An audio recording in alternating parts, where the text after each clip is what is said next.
sa ugali wala pa rin binago. Tao pa rin pag umaharap sa tao.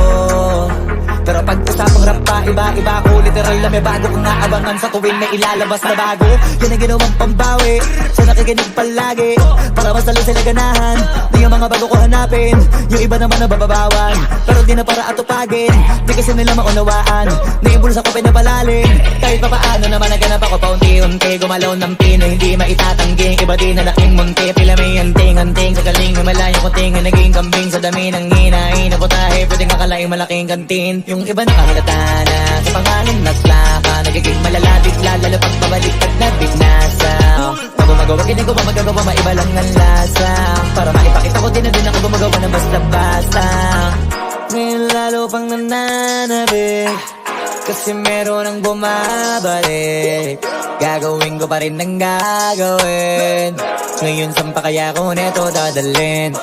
Subok na subok na yung lagi niyong sinusubok nun. Yung mga nanubok, yung ilong umusok, tsaka kumulutumbong. Ito na ngayon yung mga sinabihin yung gonggong. Sa tuktok na kami tumutungtong, ito yung hindi niya matutunton. Tsaka randam nyo na rin pataas, kamay ng pataas. Kada labas, kahit hindi madalas, palakas pa rin ang palakas. Sa amin natong palabas, mabanas kaya nang mabanas. Pagkausap ang Pinas, pasok kami dyan, hindi na mapapalabas. Huwag ka na magtaka ba't nangyari at papano, kasi kitang-kita nyo naman malinaw pa sa klaro. Sarili na lang ang tinatalo. Oo, wala nang iba halata, kasi nga nung yung uso na iba, o diba yung iba na bura.